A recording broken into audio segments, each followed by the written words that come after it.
शूद्र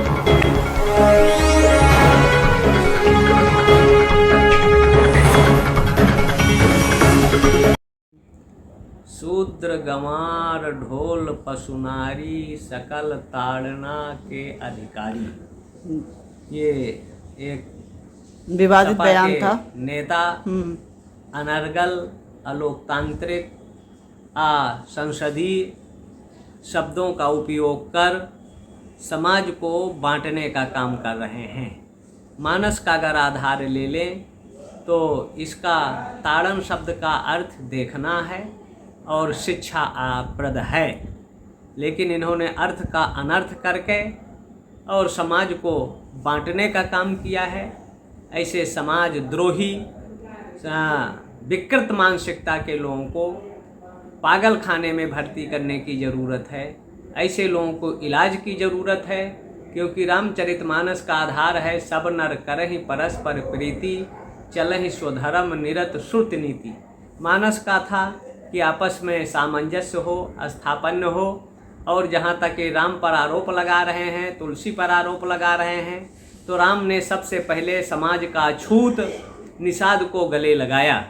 भरद्वाज ऋषि का मार्गदर्शन लेकर, अत्रि अनसुईया का मार्गदर्शन लेकर रास्ते में यहाँ से नासिक तक जो देशद्रोही जगह जगह अड्डे बना रखे थे, संतों का मार्गदर्शन लेकर भगवान राम ने विश्वव्यापी उग्रवाद, आतंकवाद, मानवता के शत्रुओं का नाश करके सनातन की पुनर्स्थापना और व्यवस्था दिया था।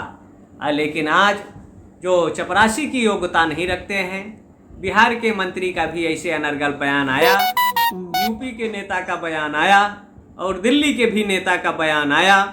दिल्ली के एक नेता ने मनुस्मृति को फुकवाने का काम किया था। कभी 74 में कानपुर का एक 3 बार का विधायक, 4 बार का सांसद और तुलसी मानस को जलाने का प्रयास किया था। और यही काम कभी त्रेता में 14वें मनवंतर के 28वें त्रेता में रावण ने भी हनुमान जी की पूंछ जलाने का प्रयास किया था। तो अपने कुल खान जा विनाश काले विपरीत बुद्धि, जाको दुख दारुण प्रभु देहि ताकि मत पहले हर ले ही। जब एक व्यक्ति के विनाश का काल आता है तो मौत के गले में स्वयं जाकर पड़ना चाहते हैं। इसलिए मानस समाज का समरसता का ग्रंथ है, एकता का ग्रंथ है, और जिन घरों में मानस और श्रीमद् भगवत गीता रहेगा वो गुलाम नहीं होंगे। अनेक तरह की समस्याओं से छुटकारा पाकर अपने आत्मसम्मान, राष्ट्र सम्मान और देश की एकता अखंडता की रक्षा कर सकते हैं। इसलिए मानस समाज के लिए पाथेय है, और भारत ही नहीं विदेशों में रहने वाले सनातन धर्मावलंबी मानस को अवधार लेते हैं। मुस्लिम देश है इंडोनेशिया, जहाँ मुसलमान रामायण की लीलाएं करते हैं और राम को कहें हमने अपनी संस्कृति, अपना धर्म बदला है, अपनी संस्कृति नहीं बदला है। इसलिए विश्व में जितने पैदा होने वाले हैं सब सनातन धर्मावलंबी हैं। ना विश्व में कोई इस्लाम में पैदा होता है, ना ईसाई में होता है, ना यहूदी में होता है, ना बौद्धों में होता है, सब सनातन धर्म में ही होता है।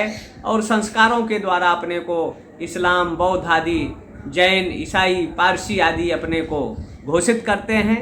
शास्त्र सम्मत नहीं है, लेकिन लोगों को सच्चाई को स्वीकारना चाहिए। कई हमको मुसलमान मिले, कहें हम राजपूत थे, महाराज ऐसी व्यवस्था करो कि हमको वापसी पुनः राजपूत बना दिया जाए। तो सच्चाई कुछ और है। देश का 30% जो नेता हैं ये ईसाई और इस्लाम स्वीकार कर चुके हैं, दिखाने के लिए हिंदू नाम रखे हैं लोभ के चलते। और ये मौर्य जैसे व्यक्तियों को विदेश से फंडिंग होती है।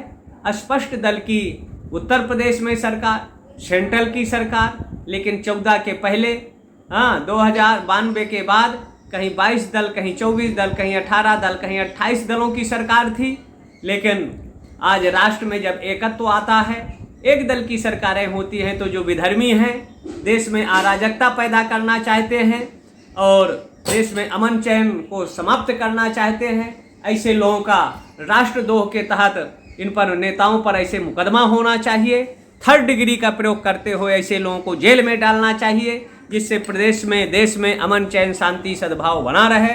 और इनको बाहर खुला घूमने की छूट किसी ने नहीं देता। और जब व्यक्ति रहता है तो उसके ग्रंथ पर संशोधन और सुधार हो सकता है। अब तुलसी है नहीं तो उनके सुधार की बात करना, चौपाई हटाने की बात करना, ये मूर्खता और अज्ञानता का परिचायक है। ये न संभव हुआ है, न होगा।